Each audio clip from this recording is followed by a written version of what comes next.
Let's start by discussing my favorite indicator, which happens to also be an index, also an ETF, a futures contract, an option contracts, and much more.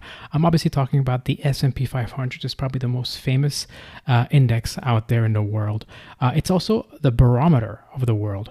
Here, let's take a peek at Yahoo Finance. To get there, it's super easy. You go caret GSPC. And you can also look at the SPY as the ETF, but this is the index, and here it is. And we can look at the chart. You can do like a 5 years, and here it is, right? For 5 years, you can do max. And Yahoo Finance offers it since the 1950s, so really incredible. A lot of data for free. If I had to take one indicator to a digital island, this would be it. It comprises 500 of the largest companies listed on U.S. exchanges, and it's weighed by the total market value of their outstanding shares. So if you're interested in the details about this index, there's plenty on Wikipedia.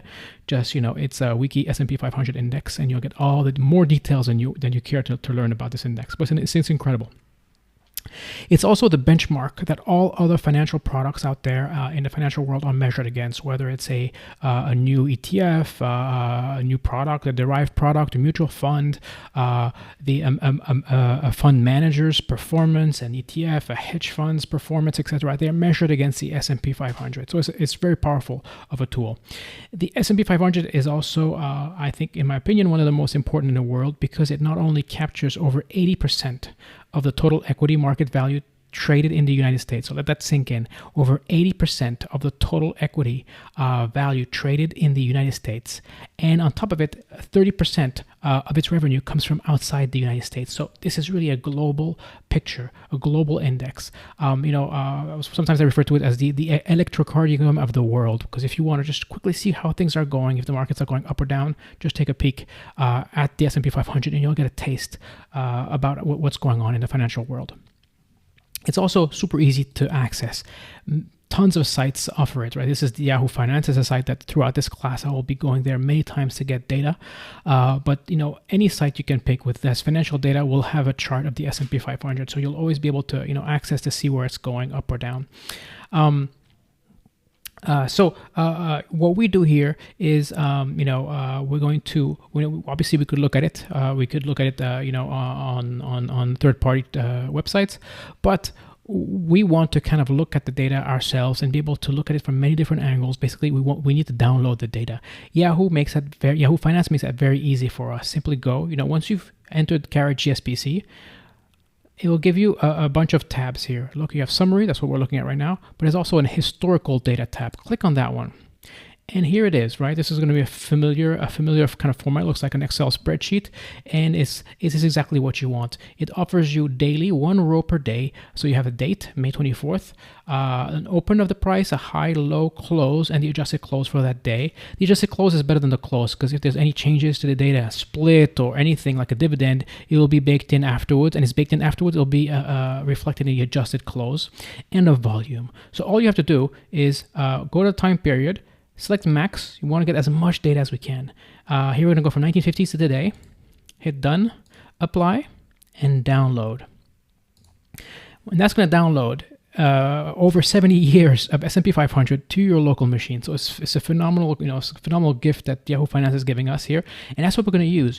There are some automated tools with which you can, download this stuff automatically in Python. We're not going to use those. Why? Because those automatic tools are doing exactly what I just did. They're kind of going through the back end and basically scraping that data, and they often break. They always break. It's incredible. Google had one, it broke, now it doesn't work at all. Yahoo, sometimes work, then they change something and it breaks. It's just so much simpler to go and get it the way Yahoo wants you to get it, and at the same time you get to look at their ads, and that makes Yahoo happy, and and we're happy too. And it's just every day. Every time you want to look at these stocks, I tend to look at them maybe once a week. So I'll download a handful of financial prices, stocks and indexes that are of interest to me in ETFs, once a week. And that's super simple. So now we have, the S&P 500 downloaded to, our local machine. Let's now visualize it. So just point to the Jupyter Notebook, the HTML extract of the Jupyter Notebook attached to this chapter, to this class, and you'll have everything you need to do. So make sure you, when you download this the HTML, or you cut and paste it into your own Jupyter Notebook, that you fire that notebook in the same folder where you put the GSPC, the S&P 500, the index data we just downloaded in the same folder. So, and we're simply going to go and run through it. So what I would recommend to do is download the HTML extract and cut and paste in your own Jupyter Notebook. And that's kind of what we're going to do right now. So I'm simply going to open my own. I'm going to go File, New, Notebook, Python 3. And I'm going to cut and paste as I go along. And I recommend you do the same thing. So here it is. We're just loading some basic libraries that we're going to need. Now I'm going to load the S&P 500 data. So I'm simply doing a pandas read of the files, caret gspc.csv. That's the exact same name that Yahoo will download it. If you change the name, make sure you change it there. We're going to cast a date to a date timer. It comes out of the box. It's going to come out an object. We don't want that. We want it to be a date time, because matplotlib was the library we're going to use to plot this stuff, needs dates. So in order, so it can display it with a date at the bottom on the x-axis, and it makes it look really good. So let's load it in memory and let's take a peek at it. So here we have, right? We have just like we saw on the Yahoo page. We have the exact same fields: date, open, high, low, close, adjusted close, and volume. This one we're going to look at the date, the date, the adjusted close, and the volume. That's all. But I recommend that you play around, explore. So we looked at the tail. The tail is going to give you the first row that's in the data set, and the first row is a daily print from 1950, so quite a long time ago. And now we're going to do the same thing. We're going to do S&P 500 underscore DF.tail, and it's going to give you the last row that was entered, and that should be the latest trading day, business day, when you downloaded the data. And here we're looking at the 24th, and here is the data, right? So looking at the 1950s, it started at it opened at $16, and it closed yesterday, and since I made that, from the time I made this video, at $2,800 and some dollars. So quite a difference.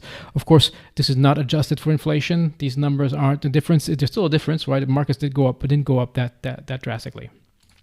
Okay, now we're going to visualize this data. We're going to keep things simple in this video. As you can see here, I hope you can see this. We are going to we're going to create a subplot that allows us to create this exact size of a plot, not the default. We want to fill the Jupyter Notebook nicely. And we're going to call simply the plt.plot, where we're going to pass the date, comma, the adjusted close, and I'm going to color in blue. And it's that simple. I'm going to put a title, a grid, and I'm going to show it. And look at that. There it is. So we have from the 1950s all the way. We had two market crashes, right? I'm sure you recognize it. The first market crash was the dot-com bubble, right? It went down. And the second market crash was the Great Recession. And then from 2010 we just went roaring upwards.